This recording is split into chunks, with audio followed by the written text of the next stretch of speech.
የእግዚአብሔር ቤተሰቦች ወገኖቻችን እንደምን አላችሁ? እንኳን ለጾመ ነነዌ በሰላም አደረሳችሁ። ጾመ ነነዌ እንግዲህ በትንቢተ ዮናስ ከምዕራፍ 1 እስከ መጨረሻው እስከ ምዕራፍ 3 ምዕራፍ ነው ያለው። ይሄ መጽሐፍ ቅዱስ ክፍል የምናገኘውን ታሪክ የሚገልጽ ጾም ነው። ዮናስ ነቢይ ነነዌ ሀገር ሂድና ስበክ፣ በድለውኛል፣ መዓት ሊወርድባቸው ነው፣ ተቆጥቻቸው፣ አንተም ቸርነትን ላትከለክል እኔም ደግሞ እንዲህ ይመጣል እንዲህ ይደረጋል ብዬ ሐሰተኛ ነብይ ከመባል ብሎ ሊኮበልል ወዶ ነበር። ሲፈልግ ከመርከብ መካከል ታላቅ ንውጽውጽታ ሆነ። ዕጣ ቢያወጡ ማን ይሆን? ዕቃቸውን ቢጥሉ ማዕበል ሊቆም አልቻለም። ዕጣ ሲወጣ ደግሞ ለዮናስ ደረሰው። ዮናስን እሱም ጣሉኝ አለ። ወደ ባህር ጣሉት። ይዋጠው አሳ አንበሪ 3 መዓልት 3 ሌሊት ይዞት ቆይቶ ነነዌ ሀገር ተፋው ማለት ነው። ይህ ሀገር ምን ይባላል? ነነዌ። ስለዚህ ከእግዚአብሔር አይቴ አሐውረ መንፈስከ ወአይቴ እጎይም ቅድመ ገጽከ እንዳለው ነብዩ ዳዊት ከፊት የት አመልጣለሁ? ከመንፈስ የት እሸሻለሁ? የት መሸሸት አይቻልም። ነብዩ በዚህ ተረዳ። እዛ በኋላ ተነስቶ ማስተማር ጀመረ። ነብዩ ዮናስ የእግዚአብሔር በከርሰ አንበሪ 3 መዓልት 3 ሌሊት እንዳደረ እግዚአብሔር አምላካችንም በከርሰ መቃብር 3 መዓልት 3 ሌሊት እንዳደረና እንዳዳነን ያሳያል። ዮናስ ነቢይ በትምህርቱ ህዝቡን እንደታደገ እግዚአብሔርን በተአምራቱ በአድኖ በፍጹም ሞቱ በመስቀሉ እንዳዳነን ያሳያል እና የነነዌ 3 መዓልት 3 ሌሊት በዮናስ ነቢይ ስብከት መሰረት ሕፃናትም ሳይቀሩ እንስሳትም ሳይቀሩ ነው የተሳተፉበት እና እስኪ ማቅነስንሰው ትቢያ ለብሰው ወደ እግዚአብሔር ተመለሱ። እግዚአብሔርም ተመለሰላቸው፣ ወደ እነሱ ገጽ ተመለሰላቸው። አሁን ትልቁ ጉዳይ የነነዌ ህዝብ በ3 ቀን እግዚአብሔር ከተመለሰ የምሕረት ገጹን ከመለሰላቸው እኔና እናንተ ከዓመት እስከ ዓመት እንዲያው ሰላም አላወርድ ያለ የኛ ጾም ቤተክርስቲያንን ሀገርን ሰላም አላደርግ ያለ እንዲያው ንጹሐንን አልታደግ ያለ ክርስቲያኖች ሲያልቁ ሲገደሉ እንዲያው እግዚአብሔር በምሕረት አይኑ በገጸ ምሕረቱ እንዲመለክ አላደርግ ያለ ግዳጅ አልወጣ ያለ ምን ሆኖ ይሆን? ይሄንን እስኪ እንየው።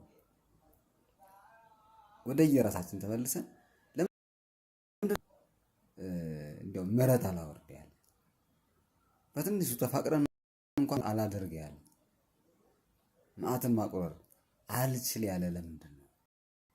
ስለዚህ ጾማችን ችግር አለበት ማለት ነው። በየግላችን የሚጎለን ነገር እንይ፣ ማንነታችንን እናስተካክል። እንግዲህ የጾምን ስርዓት ጾም ምን እንደሆነ ሁላችንም እንገነዘባለን። ከሁሉም ነገር መጾም ነው፣ መከልከል ነው። ከምንም በላይ ደግሞ ቂም በቀል ይዞ ሌላም ኃጢአት እየሰሩ ጾም ቢሉ ከምግብ መከልከል ብቻ በራሱ ጾም እንዳልሆነ አባቶቻችንም ያስተምሩናል እና ጾማችን መታየት አለበት። መላልሰን እንዴት ነው እየጾምክ ያለው ማለት መቻል አለብን እና እሱ እንድናይ ያስፈልጋል። የመጀመሪያው ትልቁ ትኩረታችን እሱ ነው እንጂ ዝም ብለን የነነዌን ታሪክ እያነሳን የነብዩ ዮናስን ስብከት እያነሳን ትንቢተ ዮናስ እያልን በየዓመት እየሰበክንላችሁ በዘልማድ ብቻ እየጾምን እንድናልፈው ታሪኩ እንድንተርከው አይደለም የሚፈለግ። በእርግጥ የቅዱሳን ማንሳት፣ የእግዚአብሔርን ቸርነት ምሕረት ማንሳት፣ የነነዌን ሕዝብ ትጋት ማንሳት፣ የዮናስ ነቢይን መኮብለልና እንደገና ወደ እግዚአብሔር መመለስ እንደገና አስተምሮ ወደ እግዚአብሔር ማቅረብን ማንሳት ተገቢ ነው። አስተምሮው ግን በእኛ ሕይወት ጠብ እንዲል ኩሉ ዘተጽፈ ለተግሳጸ ዚአነ ተጽፈ እንዲል ሁሉ ነገር የተጻፈው ለእኛ ለትምህርት ነውና እንድንማርበት ያስፈልጋል ማለት ነው። ስለዚህ መጻሕፍት የሚጻፉት እኛ እንድንማርባቸው ነው። ሁለተኛው የነነዌ ሕዝብ እግዚአብሔር ተቆጥቷል። ይህን ያህል ጊዜ መጾም መጸለይ ያለባችሁ ሲባሉ አላቅማሙ። አሁን የኛ አባቶች ሊቃነ ጳጳሳቱ ከላይ ከፓትርያርኩ ጀምሮ ከአባታችን ጀምሮ እስከታች ያሉት የነነዌን ጾም በትጋት በትኩረት እንድንጾም እንደገና ተናገሩ። የመጀመሪያውም ከአዋጅ ነው ታውቃላችሁ አይደል?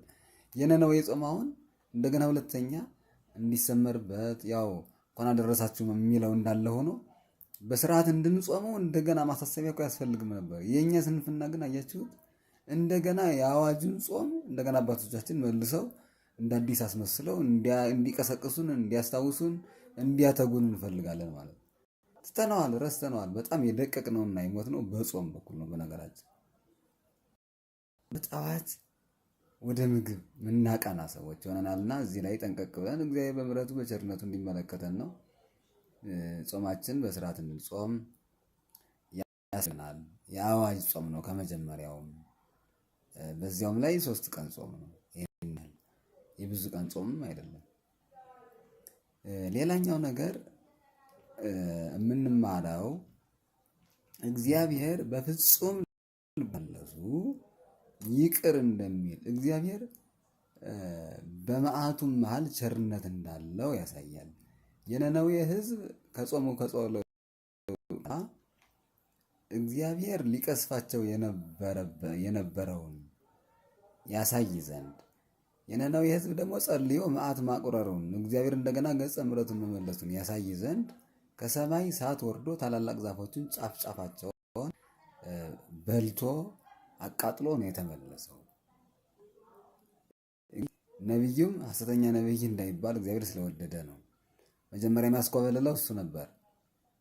እኔ ሳስተምር እንዲህ ሊመጣ ነው ብዬ አስተምሬ አንተ እንደገና በጭነት ሕዝብህን ብትታደግ እኔ ሐሰተኛ እባላለሁ ብሎ ለክብሩ ተጨንቆ ነበር ነቢዩ። እና ዞሮ ነቢዩን ለመተቸት አይደለም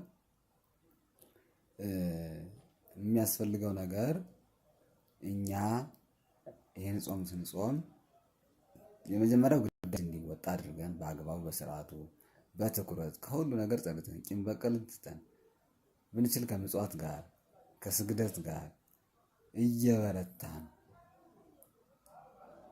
ከዚያ ቀጥሎ ደግሞ እግዚአብሔር በፍጹም ልቦና ከተመለስን እንደሚምረን ሀገራችንንም ቤተክርስቲያናችንን እንደሚታደጋት እያመን ጭምር ይሄን በስርዓት ማየት መቻል አለብን። የኛ ጾም ከ3 ቀን ጾም ነሰ ሆኗል። በቃ አሁን በአመት ምን ያህል እንደምንጾም እኮ አስቡት። ከ200 ቀን በላይ ጾም አለን በአዋጅ ደረጃ። ግን የ3ቱን ቀን የነነዌ ሕዝብ ጾም ያህል ግዳጅ እየመለሰልን አይደለምና እሱን ትኩረት እንድናደርግበት ያስፈልጋል።